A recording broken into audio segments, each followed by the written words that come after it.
Welcome to the Whiskey Congress. Honest, open talk dedicated to speaking the truth to those who are open to hearing it. Black, white, right, left. Most importantly, honest, bold, and fueled by good whiskey. In Whiskey Veritas, we are Whiskey Congress. Join the evolution.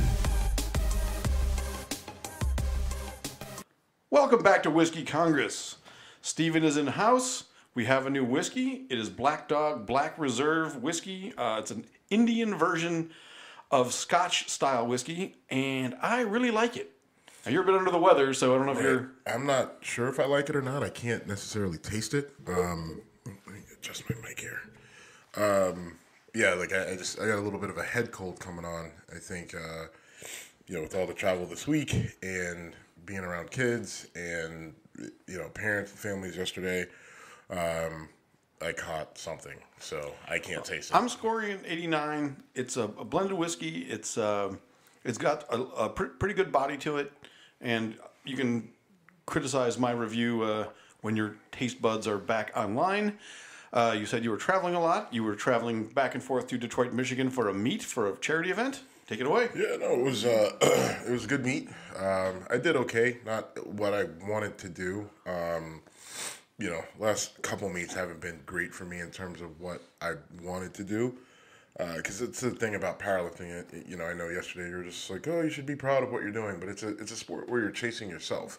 Right. Right. I mean, sure. there's other people and you compete, but I mean, I don't really do it for the cool medals and trophies.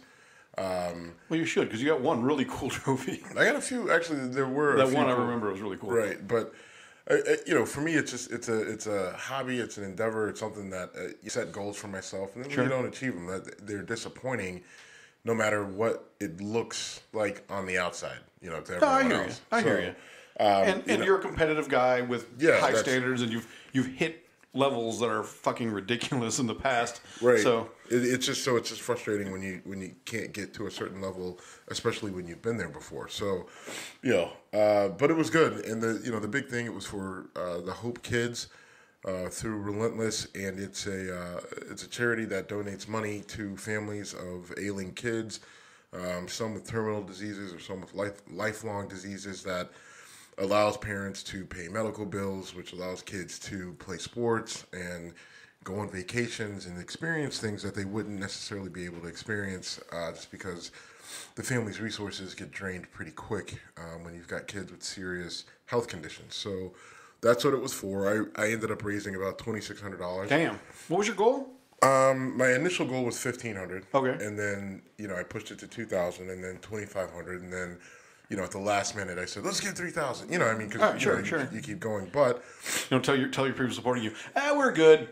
Right, we don't need any more. No, we're good. Stop. So I did that, and then as a group overall, with all the lifters who drew money in, we ended up raising over $100,000 to go to fantastic to go to some different families, and which is a great number. I mean, but once you start to divide it up. It doesn't quite go as far, but it was still cool, and that's the largest amount of money raised to date by the group, and they've been doing this for 7 years. So, it was cool to be a part of, the biggest one. So hopefully next year, I can raise more, and as a group, we, raise even more. Sounds good. I mean, again, great cause, and getting a bunch of guys picking up heavy things together as a way to culminate is kind of a cool thing. So well done. And then maybe I'll maybe put some pictures or something up on our Instagram and Twitter. The picture of you clearing 771 in a deadlift, you look like a fucking freak. You are it obviously stresses out all your muscles. You look as Hulk-like as any human I've ever seen in person. I did get I sent that picture, or I put that picture up on my personal social media stuff, and one of the guys in the gym, he said, how does your chest look good on a deadlift? And I'm like, I'm not 100% sure I can give you a good answer to that. All I can do is just say thank you for the compliment, and maybe it has something to do with the unhealthy amounts of pre-workouts and caffeine that I took prior to the meet. Just kind of, instant striation. Tested positive for Monster Energy drink? Yeah, basically. I mean, literally, it was because it's a long day. Right. And I'm really what really sucks is that I met a lot of different cool little kids who are tough and they're survivors and they're, really inspirational. But every time I was introduced to one or talking to one, I never had my phone or... so you couldn't get a picture. And I don't have any pictures with these kids, and they're great. There's one little boy, Brian, who had a really bad spinal issue when he was born, and they corrected a lot of things through various surgeries, but he was having some issues with nerves and his bowels, so he couldn't go to the bathroom, and he had no way to kind of control it. Well, he's going to have surgery next week to kind of fix that, and, it should resolve a lot of things for him, but, I mean, the kid's been through so much, and he just was just the happiest little kid. Roughly how old? He couldn't have been any older than 5. Oh, wow. Okay. So it was... it's a good experience. It instantly, I didn't feel great going into this meet. Like, I felt strong. I did. I felt strong and solid, and I felt healthy. No issues with my knees or elbows or shoulders, but I just didn't feel powerful and explosive, right? Which is what you need in an event where you're moving weight one time as fast as you can. And so, I went in not expecting to hit a huge total, and once I kind of got there and got into it, the whole time I'm just like, should I have pulled out? Should I, whatever? And then you get there with the kids and you're just like, what the fuck are you talking about? Just go up there and rip it for the kids. And I did. And I think a lot of that deadlift was as much about, giving those kids a little bit of a show. It was the biggest lift. It was the biggest deadlift of the meet. The flex in the bar in that picture you put up was something to behold. Yeah, when you put that much weight on those bars, man, they bend, especially the deadlift bars because they're a little thinner. They get a little bit more whip in them. Why are they thinner? Because people do reverse grip, or no? I think they design them better. Yeah, they design them so people can grip them better. We use 3 different bars. There's a Texas squat bar that's a little bit thicker that weighs about 65 pounds. And do that probably to spread the weight out on your back a bit more? Probably, okay. Yeah. And then we used a standard power bar for bench and then a special deadlift bar for deadlift. So, some people say using a deadlift bar is cheating, and I challenge you to out deadlift me. You can have a deadlift bar, I'll have a stiff bar, and we'll see how that goes. All right, there. Not you. I know. You. Well, my shoulder's still fucked up from a couple weeks ago. All right, so last week when we recorded, unfortunately we recorded on the day of the mass shooting in Pittsburgh where a guy who was taken alive and will ultimately be tried for 11 murders and is eligible for the death penalty. And I forget the guy's name, and frankly don't even know if I want to give it air anyway. But we talked about that. Sorry, we didn't talk about that because it was happening essentially while we were on the air. And I don't want to dismiss that as a news topic for our show because we owe it the respect and grief that it deserves. But there's really nothing we can say at this point that hasn't been said that I can think of. No, and I want to make sure that the one thing I don't want to contribute to, and I won't say this, and I don't think it should be said, but there was a lot that of all the conversation that went on about this. There was a lot that was blaming Trump, blaming the Republicans for. Because of their rhetoric and because of things that they were saying, this guy did this and it's their fault. And I will always take the stance that it's the individual who chooses to pick up a gun, walk in a place, and massacre people. I don't care what that person was told. There's nothing that Trump said at any point in time that said, go pick up a gun and go murder 11 people. I agree. And I think the reality, if you want to say, because the thing is, people do crazy shit all the time. What are you blaming, the guy who shot up the theater in Colorado? Why did that happen? Right? It's because we all agree because he was fucking nuts. And this is no different. And if you're going to say, well, you have to watch what you say because you never know what some crazy person might go and do because of it. Well, again, what about, Jodie Foster, or the one guy went after Reagan because of Jodie Foster, allegedly, right? Yeah, no. So we're gonna blame Jodie Foster for people did for being just a cute little girl. Come on, it was her role in Taxi Driver as a 12-year-old prostitute. Didn't she get raped in that movie? No, you're thinking of The Accused. Okay. She got raped and accused. In Taxi Driver, she's a prostitute, and she's like 12 or 14 years old. And De Niro defends her, Yes. and he became enamored with her. John something Hinckley? Yeah. Okay. Yep. Not John Earl, but John something Hinckley, yeah. He's out, by the way. He's out of prison. Well, yeah, and we'll talk about that, but no. not that, but we'll talk about kind of that principle, because what are you going to keep him in jail forever? Right. You know, I mean, like, that's the thing. You know, people get pissed when people get out of jail, and it's like, guys, we can't lock everybody up forever because we don't they spend inordinate amount of time in prison, 20, 30 years. I mean, what are you going to do? Yeah, that was just an off-the-cuff remark. But anyway, yeah, so this guy's going to go to court. And the one thing I want to qualify, though, and again, I'm not making this political, but this was a legit, like, per the term, hate crime. This guy was an anti-Semitic, hated Jews, and targeted Jews, which I know, thank you, Captain Obvious, but this is the worst attack on American soil of Jews in our history. And it happened in a neighborhood that I actually know a little bit about. My dad used to live in Pittsburgh. You've got some Pittsburgh ties. I'm a Steeler fan. I mean, that's where that happened is, 1,000 yards away from the kind of center of, between the, I want to say Three Rivers, but... it is Three Rivers. No, now it's Heinz Field. Sorry. Okay, yeah. Yeah, I mean, showing my age a little bit. But Heinz Field and PNC Park and all that stuff, it's not that far from that area. And, having, driven through that area, hunting for, random hole-in-the-wall food spot, it's very sobering. And then when you think about the victims, I mean, these are Jewish people who, were alive during the Holocaust and World War II, and whether they escaped the Holocaust or survived it or were able to avoid it, you can't imagine what sort of fear they had to have lived in for years and what sort of trauma that had to have caused them, to know that there was a person systematically killing people who were like them because of who they were. And so I don't know if you ever get over that. And then when you're in your safe place, your synagogue, your temple, your place of worship, the one place where you go to get away from all the negativity, and someone kicks the door in and starts shooting you like a fish in a barrel, it's really sad for obviously the people who didn't make it, but even the people who are alive, they have to be wondering what is going on now to where it feels like we're back there. And I'm not saying this is World War II Germany. It's not. Right. But, that's got to be a traumatic feeling for the people who, it's traumatic to survive something like that anyway.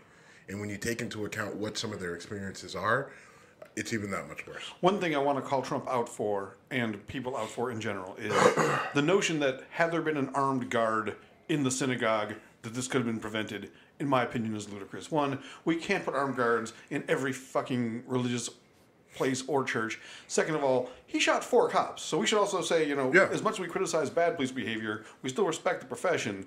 And 4 officers ran into that situation and ended up getting shot. I don't believe any of them were critically injured. They weren't killed. But they were hurt. They got shot. Right. And so, in that situation... That's not more guns. I'm a gun guy. More guns is not the solution in this case. You can't have... Right. Could he have helped? Maybe. There's a 50-50 chance that maybe...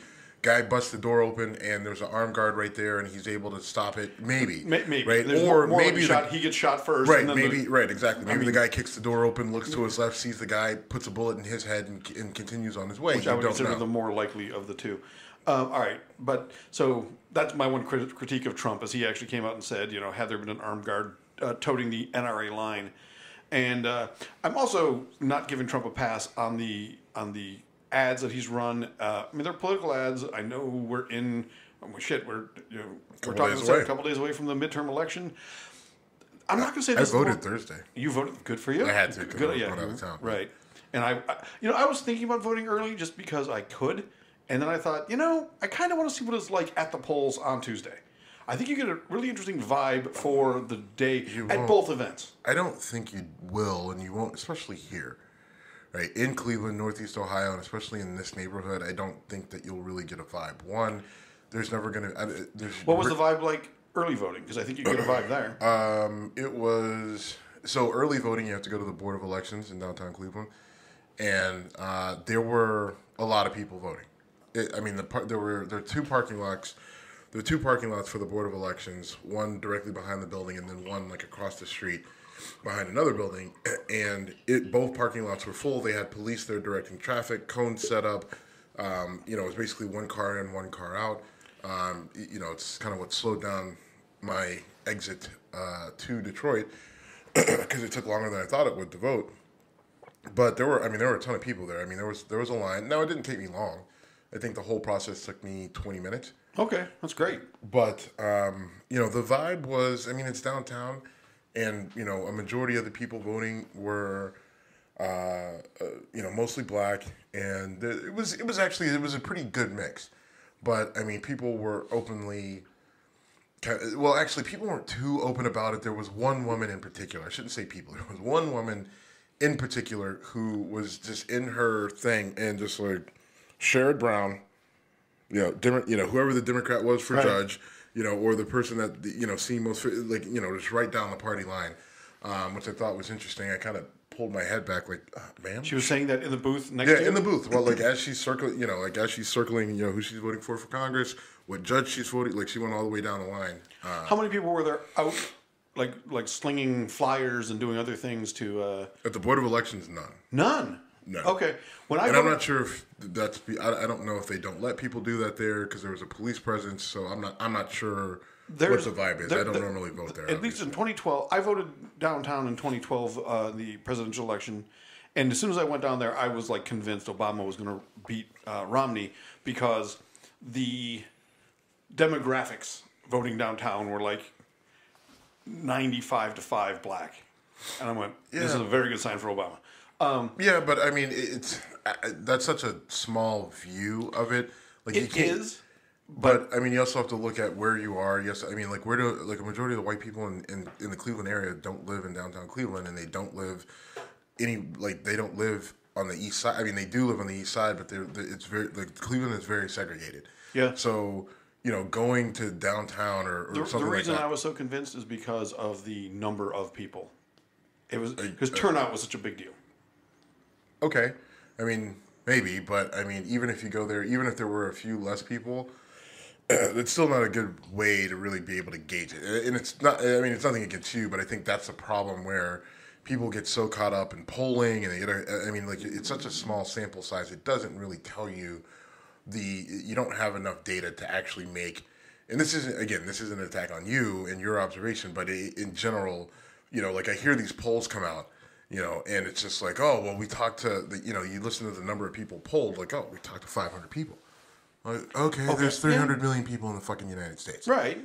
Right? You talked to 500 people on the phone, or you took, 100, you got 100 surveys kicked back to you on the internet. That's not polling, and that's not telling you anything. Well, I think total number of people voting tells you something, because typically when people come out in numbers, that's a big deal, especially in. But the flip side of it is, if you would have went to Rocky River, there would have been a ton of white people voting. Not early voting, not because there is no early voting in Rocky River. Okay. So, that's my point is, if you get people out to vote, especially, we saw what the black vote did in the Roy Moore election. Black people came out in numbers and won a race that was considered unwinnable for the Democrats. So volume matters in this case, and we'll get to that in a minute. I want to finish up talking about the Trump ad. So this has been, for a midterm election, seems like just the most stumped for by the big names race that I can think of. Obama was out, Oprah was out, Will Ferrell, Mike Pence, Trump. They're all going out in doing a lot of campaigning and pushing the "you need to vote for our party" stuff. Trump ran an ad featuring a Mexican immigrant, not even immigrant, a guy who crossed the border multiple times, was arrested multiple times on drug charges, killed a couple of police officers in Arizona, and Trump basically did if you vote for Democrats, you're voting for the people who let this guy kill this cop, or these cops, I think it was two. The guy, I forget the guy's name, and again, I don't really need to give him oxygen. This happened in the late 90s. Early 2000s. And this ad got a ton of run in the media, especially the CNN type, saying, this is a racist ad. Did you get to see it? Yeah, I saw it. And? I mean, is it... the guy got in and out of the country, and he was a bad guy. I think part of the problem is, I don't see it as racist. I mean, well, here's the problem.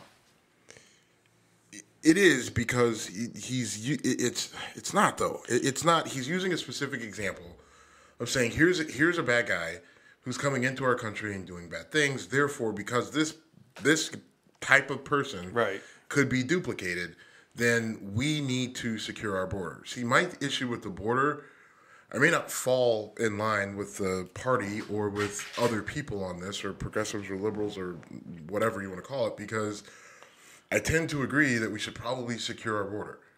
Right? I mean, I just, this whole idea of no borders and everybody just kind of cross, whatever. I mean, we've seen there's just the idea of having an open border doesn't just vibe with me. All right. Right? I mean, it just doesn't. It doesn't seem like a good idea.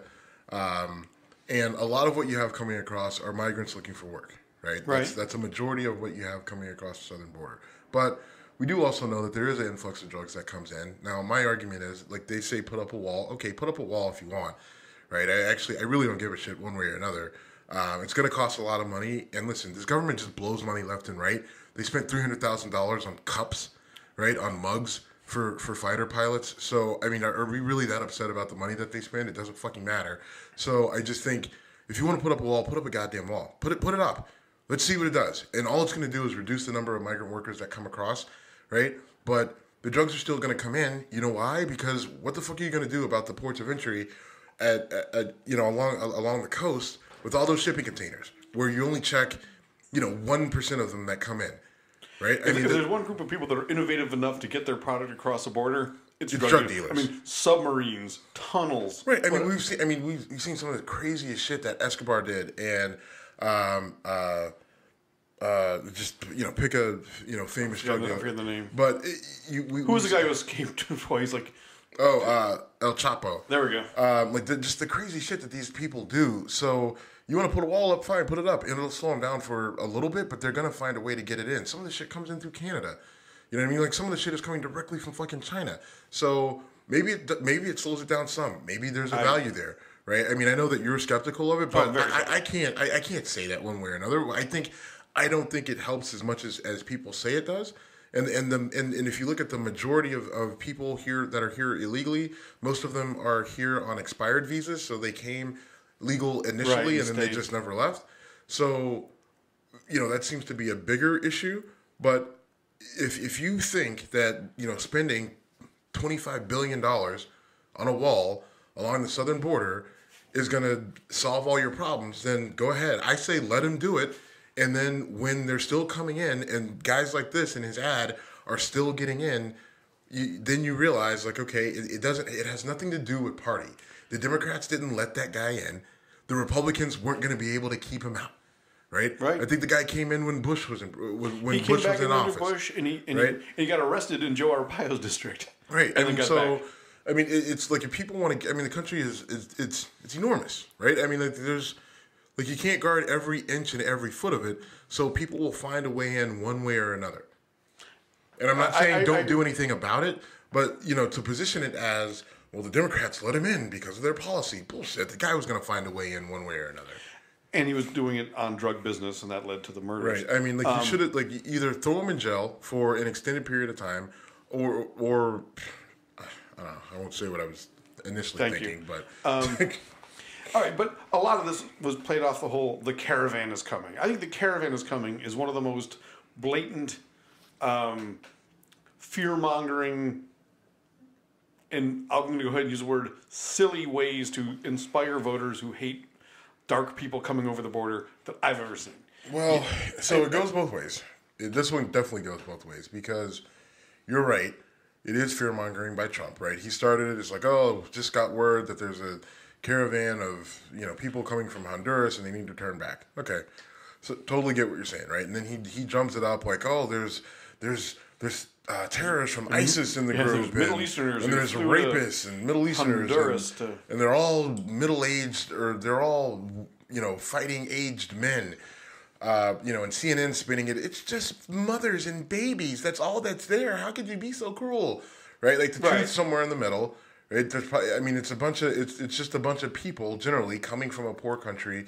It's not something that was put together by George Soros, right? It's something that was put together by revolutionaries in Honduras, and some were from Venezuela and others, and just they're more pissed off at their own government. So they're saying, hey, you guys leave and say it's because the government is so terrible so we can get this thing turned around. Well, it's also because they're fleeing the war zone created by drug cartels. Right. I mean, you have a war zone created by drug cartels, and then you have the fact that there's just no money, and these people are literally working themselves to death and getting absolutely nothing in return, and they would rather risk a 2,000-mile trek to a country where they may end up getting thrown in jail, or who knows what might happen to them. They'd rather risk that happening than stay where they are. It really. I mean, you don't need a mastermind to figure out that maybe it's a good idea for people to leave a situation like that. I know damn well if I was in their shoes, I would be trying to get the fuck out too. Right. I have no beef with anyone who's fleeing that kind of thing. Now, again, open borders, not necessarily a good thing. We could get to the root of the problem. I get why they're leaving. I don't necessarily agree that we need to have open borders to just accept anyone that's willing to come across. And there needs to be a process, right? There needs to be a process for people, and there is. There is. Whether it will be followed is a different question. So where I see this comes in on both sides, you have CNN, who basically anything that Trump says, people at CNN are going to say the opposite. Right, I mean, he could say the sun is yellow. They'll be like, "Fuck it, the sun's purple." Right, I mean, that's just kind of where they're at right now, and it's really obnoxious. Right, like Don Lemon, I am really tired of hearing Don Lemon's hot takes on social justice. I'm really over the whole Don Lemon effect. He was really funny one time on New Year's Eve, and after that, hammered. He's been just he's been really annoying ever since. But just this week, some organization filed a lawsuit against the president and stating, on behalf of the caravan. Okay, I didn't know about this. And it's insane, right? And people are saying, oh, the caravan filed a lawsuit. No, they didn't. There's a group here in the United States. The caravan can't really file a lawsuit because they're not Americans. Well, exactly. But this group, they filed the lawsuit for the caravan. And those are the sort of things, right, that give the Alex Jones type and the conspiracy nuts who, everything goes back to George Soros, right? Oh, it's a George Soros funded group. Now, this particular group is not a George Soros funded group, but that's the sort of thing that feeds that sort of, it's a big conspiracy by the liberals. The liberal supervillain. Right, to invade the country with brown people, to take it over and turn it into a socialist society, and then enslave everybody and burn the world down. I don't know what they think is going to happen, but that's the trope that's spit by everybody on the MAGA conservative front, right? Like the brown people are coming to take your jobs, but they're also going to be on welfare, and they're going to drag the economy down, and they're going to invade your country and take it over, and then they're going to turn it socialist, and then once they turn it socialist, there's going to be a dictator, and then once there's a dictator, then we're going to be at war with everybody, and the world's going to end. That's kind of the thought process. That's the narrative, yeah. So speaking of the narrative, so the caravan thing, like I said, I consider a fear-mongering tool. But it's true they're coming, but they're not going to get here in time for the election. True. That's the other thing. They were pushing it because they were saying they were going to show up and vote. And the people were saying they were going to show up and vote, right? James Woods, who is he? He's a has-been actor, but he's really conservative and he's got a huge following. He's got a huge platform, right? Yeah. He's got he's got millions of people that follow him on Twitter. And so when James Woods says that the migrants are showing up to vote, then a million people who follow him, right? The millions of people who follow him look at that and they go and they repeat it, and then it becomes something that you hear it on fucking CNN, right? They're coming to vote. They're going to tip the scales. This is how the Democrats plan to win. They're going to use these illegal, right? Because I didn't hear because of voter fraud, right? Like they push the whole voter fraud narrative, and they're purging ballot or voting reels left and right because there's all these dead people that have been voting, and children that are not of age, and stolen identities, and all this shit is happening right under our noses, and we don't even know it. And that's why the caravan is coming to right. Even though it won't get here until January at the earliest. I mean, right. And then when they do, like, what sort of shape are they going to be in? Well, right? and so Trump said we're going to send troops to the border, and again, this is political posturing for the most part. But that's a scary thing for me from a human rights perspective, because granted, I don't think it's political posturing. I think he's sending troops to the border. Okay, do you think they're going to... So, Trump said, basically, if they throw stones at our military the way they did to the Mexican military, that we're going to answer with... He said, treat a stone like it was fired from a rifle because a projectile is a projectile, basically.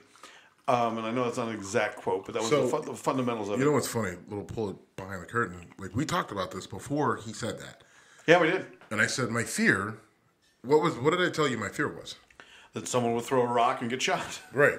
And then my other fear was, that Trump would say exactly what he said, right? That if anyone throws a stone, then we shoot you, right? Like, that's my fear, because now that he said it, if something happens, then the defense is it's a command that I received from the commander in chief. He said it, everyone heard it. So what did you want me to do?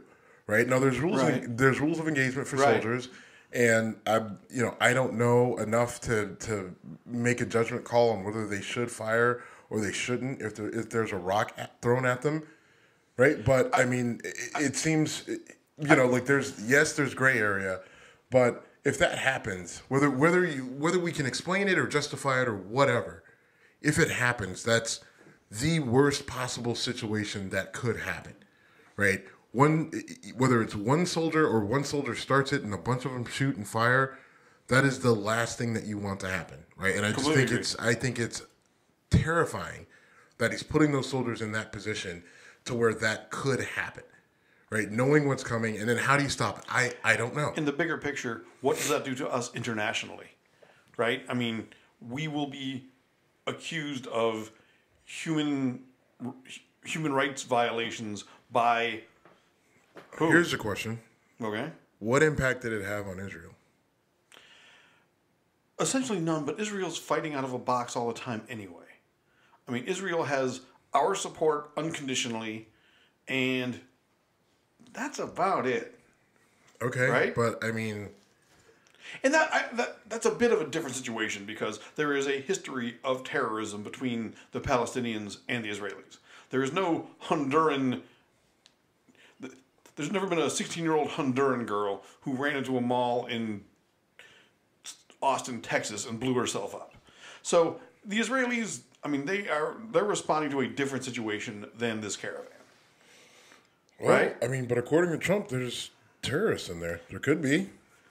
That's what he said. And I know he did. And but I think the question is, the Easter Bunny could be in there too. We don't want to ruin Easter, do we? So we shouldn't shoot because we might kill the Easter Bunny. I still do not understand the Easter Bunny. I don't understand where it came from. I don't get the tradition. It's just bizarre to me. Okay. I don't understand fair. I don't understand dyeing eggs. And why is the Easter Bunny leaving eggs? Where did he get the eggs or she get the eggs? Easter bunnies don't lay eggs. I don't know what gender the Easter Bunny is. Right. I mean, so I don't know. It's bizarre. But we still know about the Easter Bunny getting shot at the U.S.-Mexico border because he or she was in. I don't know caravan. how comfortable I feel with the Easter Bunny in general, knowing what its potential powers are. So actually, I wouldn't mind if the Easter Bunny got shot at the border. Oh, that you should say about the Easter Bunny. That being said, I don't want anyone being shot at the border. So it's terrifying to me that the president is putting these soldiers in this position. And I do worry about, obviously, the safety of the soldiers, but we don't want innocent people being killed at the border. Right. Right. And it's such a gray area that you're asking for a really, really horrible situation to break off. And then what do we do? right? Yeah, I mean, because there will be questions in terms of the international community. Mexico is going to have to take a stance, right? Is Mexico just going to sit there and take it? Is Canada going to sit there and take it? Canada probably will, because I mean they're just not. Doesn't affect their border. Right, they'll be really pissed about it, and they'll come out and say some really harsh things, but that'll be it. Mexico, I don't know. The countries where these people are from, how do they respond? Right. Do they have the ability to respond? And then No. what about our other international partners? UK, Germany, all that, they're going to say whatever.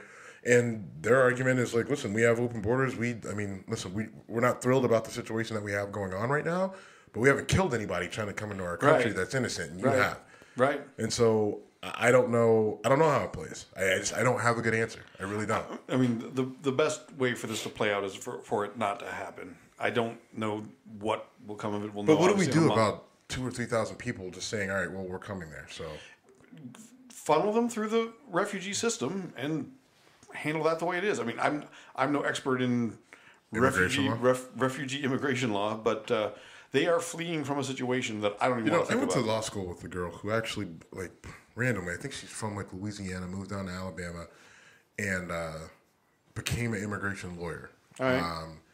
I'm thinking maybe we talk to her. Maybe I see if I can get her to join us. I haven't talked to her in a long time.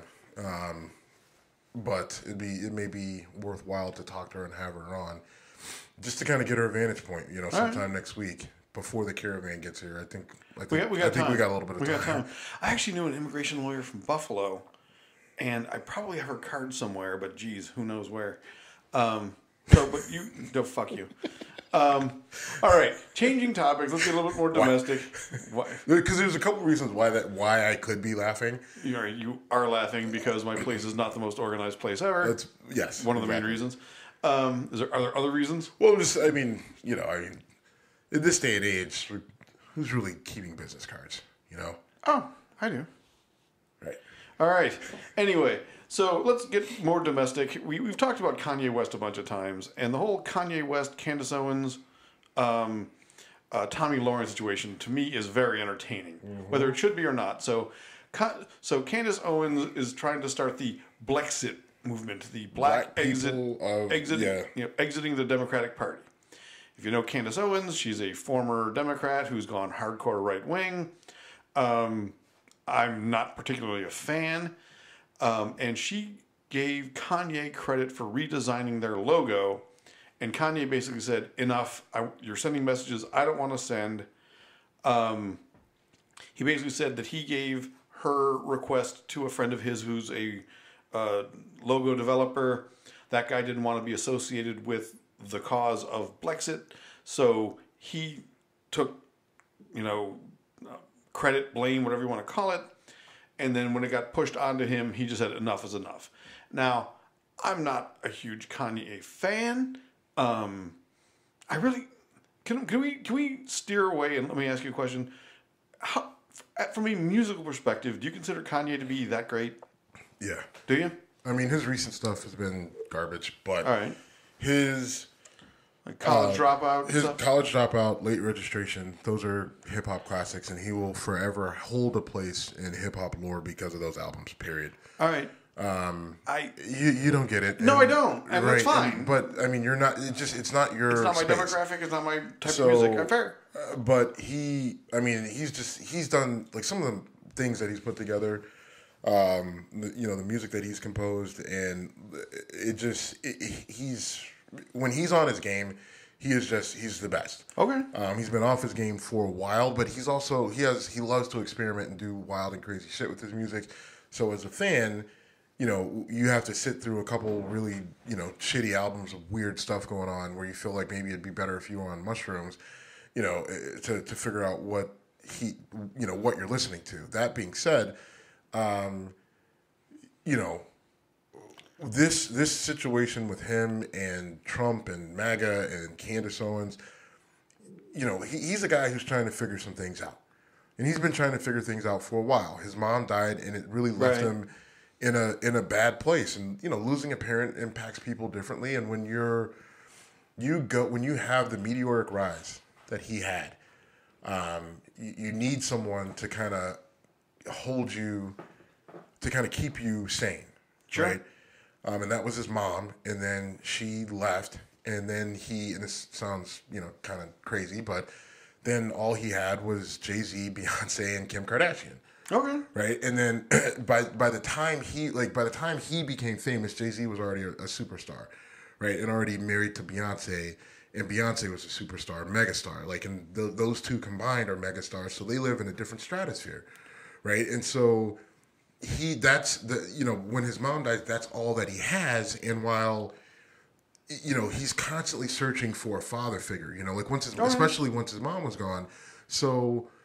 He's just out there searching, and whether maybe there were some issues with some painkillers and drugs and alcohol. Okay, fine, you have all that. So I think what Kanye recognized was that there's plenty to not like about Trump, but maybe there are redeeming qualities that I need to open my mind to and figure out what they are. And instead of bashing everything he does at every turn, maybe I'll try to build a bridge with this guy and the people who think like him. And by building that bridge, maybe we can solve more problems by working together than we can apart. Kanye's issue was articulation. Great musician, not the best communicator. All right. So he communicated his points poorly. He's got his team of guys around him who are trying to feed him information that he doesn't himself know, understand, or process. So people, like, he's pulling his information from headlines. He's just your average Twitter user, right? Who only sees the headline, the thing that pulls you in. So then he's said that he's not a reader. He said that he doesn't study. So you take that level of that lack of knowledge and nuance, and then you jump onto the political scene and you just start spewing, whatever the last thing you saw on Twitter. And now you get this situation, right? Like he said, he read a couple tweets from Candace Owens and said, I like how Candace Owens thinks, right? So now all of a sudden Trump gets a hold of it and says, oh, well, Kanye's got it, right? I like this Candace Owens woman. So I like him. I like her. He says he likes her. So now I like him.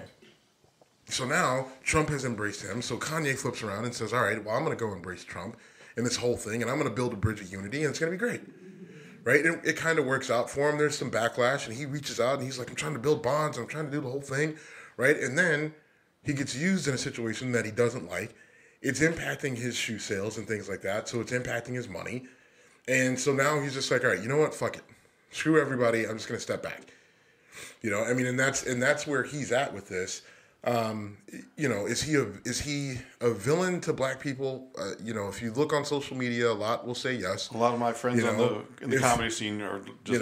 if Wakanda was a real place and black people were all headed there, would Kanye be on the invite list? The answer is probably no, as it stands right now. How do I see him? I see him as a guy who just got lost. And I'm not saying that he was lost because he was supporting Trump. I'm saying he was just generally lost. And I don't know if he's found right now. And just because he's walking away from politics, I'm not saying he's figured anything out. But I'm just saying he's a guy who needs to figure a lot out that has nothing to do with politics. And he's not a politician. We don't need him to be a politician. I need Kanye to make great music. And I'd prefer if he go figure out who he is as a person, get himself right, and, hopefully he can put out music that's really great. Or maybe he never puts anything out again, and that's fine. If it's good for him and it keeps him healthy and he's able to take care of his kids and his wife, then go ahead and go do whatever you need to do.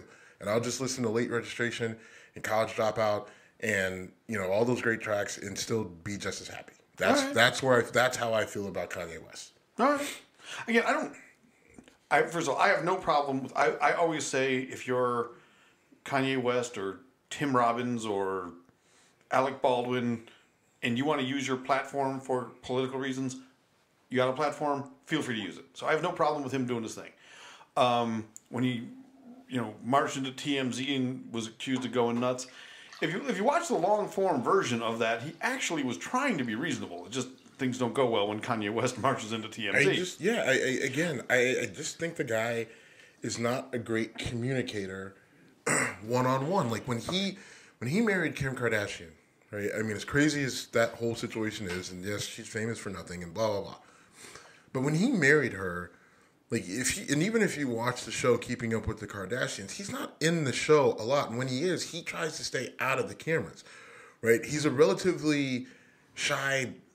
As crazy as it sounds, I know it sounds like it's oxymoron to say he's shy and reserved. When you think of Kanye West, because the guy made an album called Yeezus, so there's got to be some narcissistic tendencies in there one way or another. But I think he puts on a persona. He has a character that he plays called Yeezy or Kanye West or whatever. There's a Kanye West, the performer, but then in his private life, in his day-to-day, he's a completely different human being. And that's a human being who's trying to figure out right now who and what he is. And he tried to dabble in politics, and I think it got him burned a little bit, maybe financially, and now he's stepping back. All right. So what is your take? So Candace Owens and Tommy Lauren got into a Twitter fight, and they both talked about how they weren't going to dignify the other by getting into a Twitter fight while they were in a Twitter fight. And so just not a come at me, bro, just a general question. Do you think they realize that they're elevating each other, or are they genuinely fighting for a position of power in the... Nah, man. I think that... I mean... I don't know if they're necessarily elevating each other. I think making themselves relevant is what I mean by that. No, because they exposed... Tommy Lauren exposed herself a little bit on that one. Right? Tommy should have just sat back and not said anything. By engaging, like, she has now given Candace Owens a platform. So I guess the answer is... no to your question. Okay, so Candace Owens is taking more out of this than Tommy Lauren. Okay. Oh, yes. Becoming more relevant? Right. Like she's definitely using it to her advantage. And I think there's probably a small percentage of people who are looking at this situation, who are big either Tommy Lauren or who are Tommy Lauren supporters, looking at it and saying, "Wait, hold on. Now, wait. What are you accusing her of doing? Because what is it? Why are you here on this platform? Why do you have so many, right? I mean, because if you look at how these people came up, right? Like what qualifies Tommy Lauren to be a political analyst? Please tell me. I have no, you know what? Oh, I know. Glenn Beck was her launching point, right? Mm-hmm. So she got on his show. I mean, I think she started on YouTube. Okay. And she basically was a hot young blonde girl who spewed the right wing. Listen, narrative. we got nothing against hot young blonde girls. No, we don't. Or hot older blonde girls. We don't have anything against hot blonde girls. But that being said, I would like to think that in order to be a political analyst, right, who represents a big multimedia conglomerate like Fox News. Like the Blaze, what's your background, right? I know that she graduated from either a school in Texas or a school in South Dakota or something like that, with a degree in journalism. All right, and that's about it. Okay.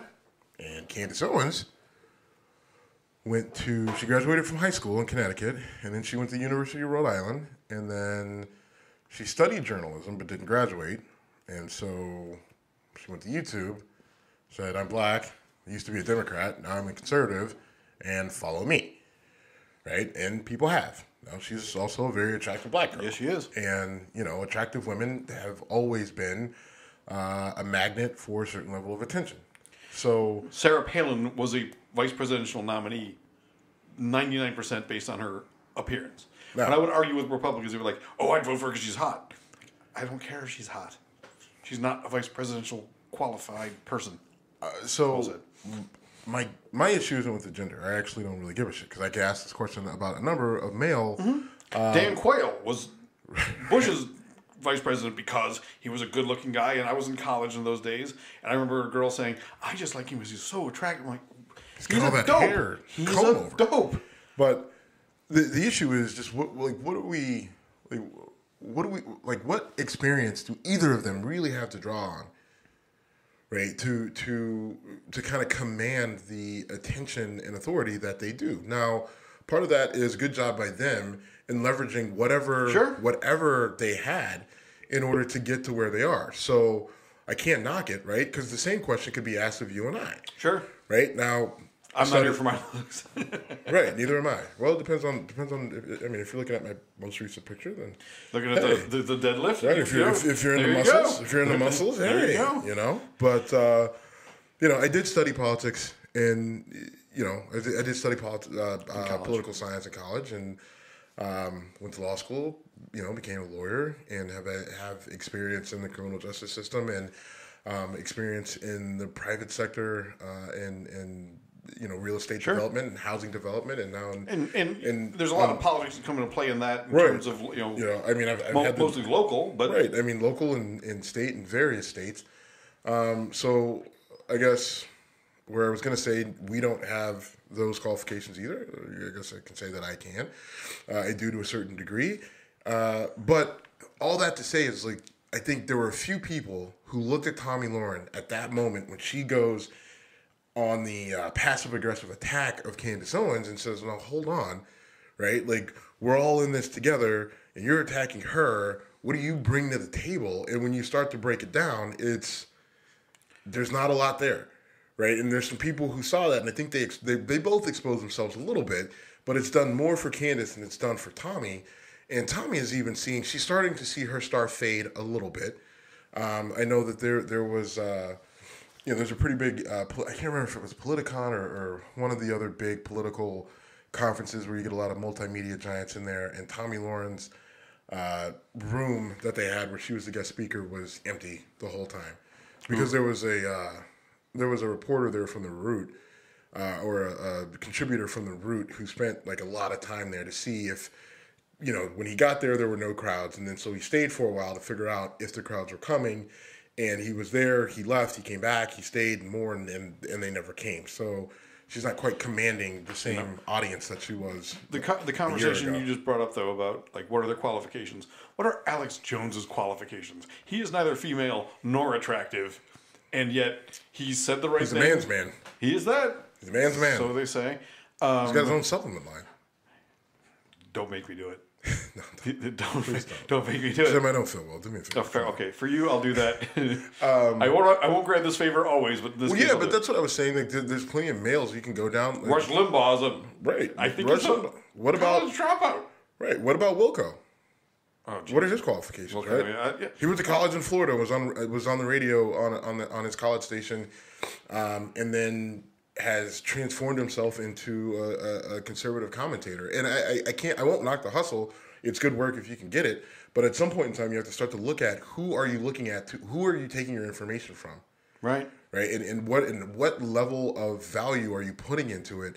And you can go on the attack and say, well, you can't just attack someone because they didn't go to Harvard or Yale. I'm not saying that they didn't go to Harvard, but I'm saying what experiences are they drawing from to put this information out there and then direct people on how they should think, right? Or give or intimate how people should think, right? I mean, and I think that is something that people need to pay attention to.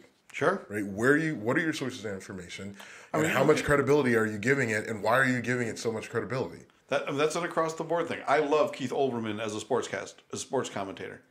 As a political guy, you decided suddenly you want to be a political guy. He's done some stuff I really thought was well spoken and well thought out, but the whole what makes you qualified is you decided you were qualified. I mean, I'm a technical consultant. Someone hired you and they paid you and they said, all right, we like you. Say that about me. I worked for 15 years in pharmaceutical manufacturing as an engineer. And one day I said, I'm a technical consultant now. And the way I got treated professionally changed dramatically once I had that word behind my name. Yeah, I mean, and so again, I won't knock the hustle necessarily, but if you're going to put a certain level of credibility to these people that you're getting your information from, just kind of stop and think, why? Right. And the difference in my case is my actions are science and engineering based, not purely opinion and rhetoric. All right. So last week we talked about Megyn Kelly and the blackface comment that ultimately got her removed from NBC.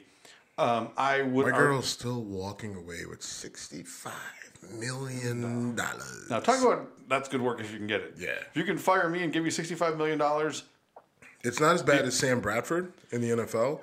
It's not as bad a heist job as that. He's made $123 million. But he's still playing, right? He got released. Oh, did he? From Arizona.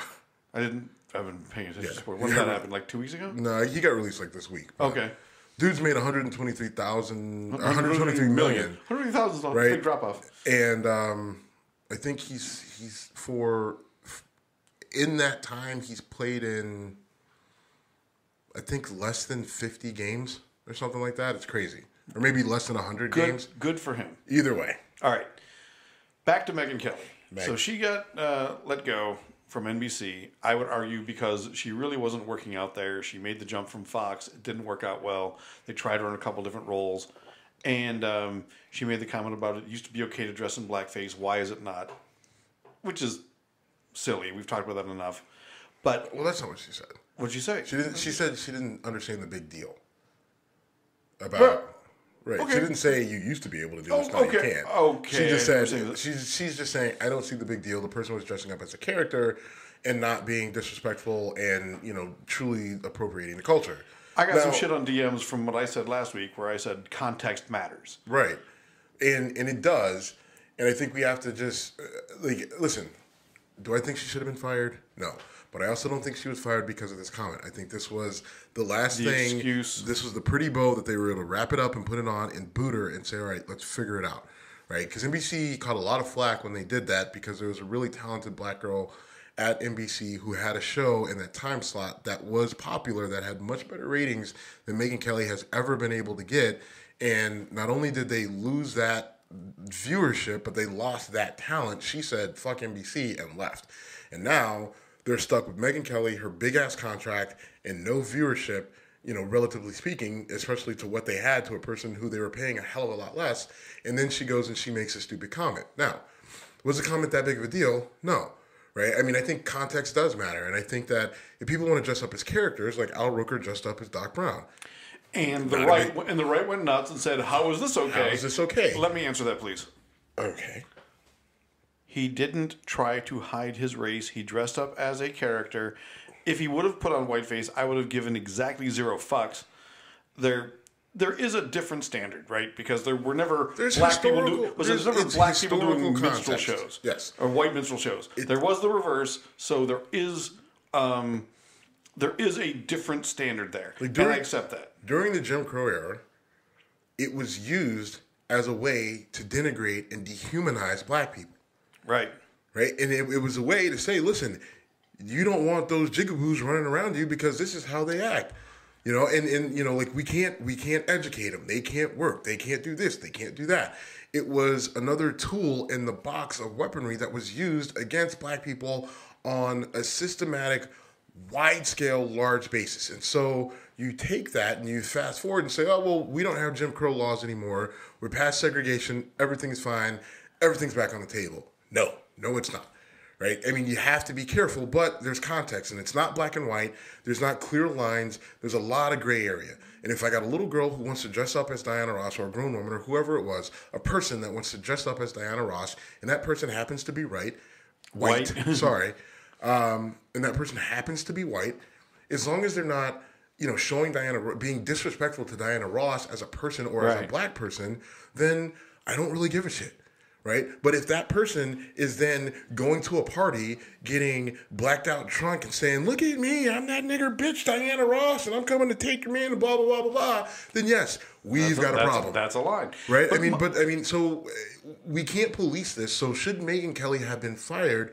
No, but it was a dumb comment. Like, you have to be more aware of the situation, aware of the climate, and as a person who's on TV, again, with a platform, right? There's a certain, I'm sorry. Huge platform, morning right, NBC. You have a huge platform. I'm sorry if it's hard to keep track of it, but you're getting paid an assload amount of money. That is a specific scientific term, assload. You are being paid an assload amount of money. I'm sorry if you have to think before you fucking speak. So, should she have been fired? Probably not, but it's business. It happens. Suck it up and move on, Buttercup. I think you'll be okay with your millions and millions of dollars. And what I want to call out, though, is the outrage culture of, Al Roker did this, it's just as bad. Shut the fuck up. Al Roker dressing up as Doc Brown. First of all, Al Roker's a goofy guy to begin with. But regardless, he dressed up as a character from a movie when they were told to dress up in 80s characters' movies. If you would have said to him, and you can only dress up as Eddie Murphy in 48 Hours because... Well, and that's so weird. I mean, and that kind of goes back to, like, listen, in the 80s, y'all didn't have us in a ton of movies, right? Like, we didn't, it's not like we had a lot of options, right? Like, so, after a while... Dress up as Dolomite. That was 60s, I think. I just wanted to say Dolomite. But, I mean... They're doing a remake of Dolomite, or a Dolomite historical piece starring Craig Robinson. Are you serious? Yeah. He was on the Hancock Show the other day talking about it. Okay. Sorry. Interesting. It is interesting to me. It's funny to me. Very interesting. When I hear Dolomite, all I think of is the movie The Great White Hype. That was Damon Wayne's inspirational movie before he goes in for the big fight. You love that movie. I do love that movie. All right, man. You want to call it a day? Mm-hmm. We've gotten. I made things weird, as I love doing. But good talking to you. Hope you feel better. Again, that picture makes you look like a bad motherfucker. 771 is that a personal record? No. You did 800 before. Mm-hmm. Okay. Sorry. We are at Whiskey Congress on all social media. We drank Black Dog, Black Reserve, Scotch-style whiskey today from India. I gave it an 89. Steve needs his taste buds back. Thank you for listening, and we're out of here.